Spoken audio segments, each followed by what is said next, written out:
Patrick Bruel, bonjour et merci d'avoir accepté de nous rencontrer ici plaisir. au théâtre Édouard VII. Donc vous êtes actuellement de retour sur scène au théâtre pour Le Prénom. Donc une pièce, une comédie familiale à la fois drôle et caustique. Donc une pièce de Mathieu Delaporte et d'Alexandre de la Patelière, c'est bien ça.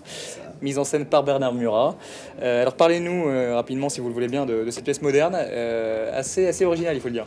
Oui, c'est une création, ce qui ajoute en plus quelque chose au plaisir de ce succès, de ce triomphe, puisqu'il y a des années que le théâtre en France n'a pas connu un tel triomphe. J'en suis fier, je suis content, parce que c'est une pièce qui était au-dessus de la pile de plein de pièces de théâtre qui étaient posées dans le bureau de Bernard. Et après lui avoir dit non à une proposition, j'étais venu dans son bureau prendre un café avec lui et j'ai vu la pièce posée. J'ai dit tiens, Le Prénom, j'aime bien le titre, est-ce que je peux la lire? Il m'a dit je ne l'ai pas encore lu. Je lui ai dit lisons-la ensemble, et puis on l'a lu ensemble et en même temps, et puis on en a convenu que c'était magnifiquement écrit et très très bien orchestré, à la fois très drôle comme vous le disiez, très caustique, très violent, très méchant sur les rapports humains, très méchant sur les rapports de famille, sur les rapports d'amitié. Une simple blague, une simple déconnade peut faire partir en vrille toute une assemblée. Et c'est le fond de réflexion de la pièce qui est intéressant, au-delà du côté comique. Votre dernière pièce, c'était le Limier, donc ça date de 2002. Pourquoi avoir attendu aussi longtemps pour remonter sur scène alors que Parce que vous y prenez tant de plaisir? je fais plein de choses et peut-être qu'une pièce de cette qualité s'est pas présentée avant non plus, bousculant toutes les autres priorités ou toutes les autres urgences. C'est plus difficile d'accepter une proposition au théâtre qu'une proposition de film? C'est pas difficile, c'est-à-dire que Est-ce qu'on est plus exigeant? Non, c'est qu'on est plus engagé. Le théâtre, on sait qu'on s'engage pour beaucoup plus de temps, minimum 3-4 mois, et si ça marche bien, comme c'est le cas, du coup, là je me retrouve jusqu'au mois de juin ici, donc j'ai un plaisir fou à jouer tous les soirs, à être là, à partager cette pièce avec mes copains et mes copines qui jouent dedans. Le public est ravi, nous on est contents, la presse a été dithyrambique, enfin dire, c'est un rêve. Mais bon, c'est beaucoup de soirées, on peut pas faire autre chose, on peut pas partir en vacances comme on veut, on peut pas partir, les week-ends commencent le dimanche soir et terminent le mardi midi. Un vrai engagement. Ouais. Le seul gros avantage, c'est qu'évidemment, je vois mes enfants tout le temps. Oui, Étant à en Paris déplacement. tout le temps, donc Ouais. c'est pas mal. Vous êtes, Patrick, il faut le dire, un artiste complet. Disons-le et crions-le haut et fort. Complet. Un véritable touche-à-tout. Comment on fait pour réussir tout ce qu'on... quand on décide de participer à plusieurs domaines comme ça? En essayant de le faire bien, Oui. déjà, pour commencer. On est quand même dans un pays où c'est compliqué aujourd'hui. On a toujours des carcans où on se dit je suis là-dedans, j'y reste. Oui, moi je suis la preuve que non. Je suis la preuve en fait, je suis la preuve vivante. Il n'y a pas de carcan. Il n'y a que des... On dit, dans ce pays, c'est difficile d'avoir plusieurs casquettes, difficile d'avoir...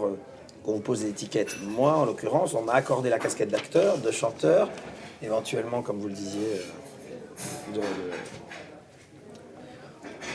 poker, tout ça, enfin bon, bref. On me l'a accordé parce que je suis allé le chercher à la force du poignet avec le travail. À partir du moment où je fais un film ou une pièce de théâtre, je le fais à 100%.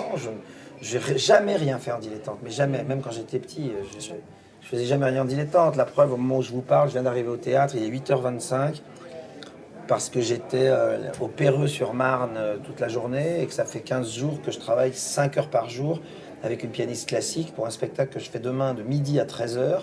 Et c'est un one-shot, parce que je ne le referai pas, ce spectacle, je le fais qu'une seule fois, où je dis des textes de Musset sur la musique de Chopin.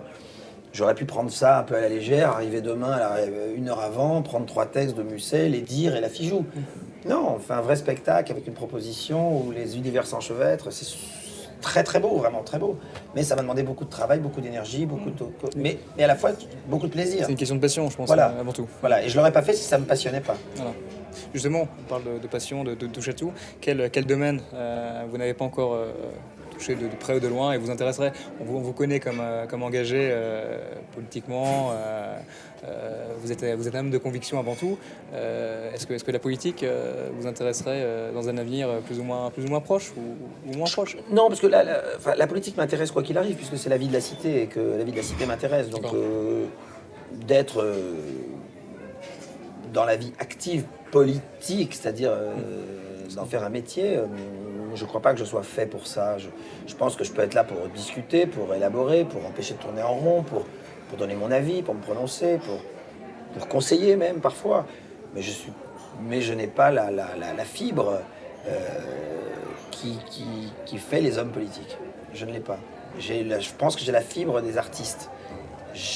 Le point commun entre les hommes politiques et les artistes qui sont en représentation et qui ont envie d'être aimés, pourquoi est-ce que je vais laisser la position extraordinaire de l'artiste qui peut être aimé par tout le monde pour aller dans la politique où on ne peut pas être aimé par tout le monde. Donc ouais. C'est très compliqué. C'est plus facile de rester artiste que de devenir homme politique. Voilà, mais la politique, par contre, l'artiste peut aider à l'évolution d'une société. De tout temps, les artistes ont eu un rôle important à jouer dans la vie sociale. Donc, c'est pas parce qu'on n'est pas aux commandes qu'on n'a pas une implication politique. D'accord. Vous êtes actuellement en pleine préparation d'un album qui sortira au mieux d'ici la fin de l'année ou sinon début 2011. Début 2011. Est-ce que vous pouvez nous en parler un petit peu? Rien du tout. Non, ça on en parlera. On en parlera quand on se reverra, quand il sera fini. À quoi doit-on s'attendre? Un très bon album, comme d'habitude. Un très bon album? Non, mieux que d'habitude, peut-être même. Non, on ne peut jamais parler d'un disque avant qu'il soit terminé. D'abord parce que si vous annoncez quelque chose, vous êtes obligé de vous y tenir. Ouais. Et que les gens ne peuvent être que déçus. On aura des duos Ah, je ne sais pas encore, peut-être. Je ne suis pas sûr. Ok.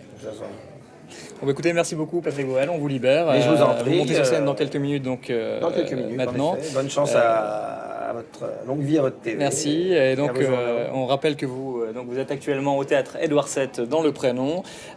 Gros succès théâtral du moment, car comme vous l'avez dit, si j'ai bien compris, il y aura prolongation. Prolongation. Merci beaucoup Patrick. Merci. Merci. Au revoir.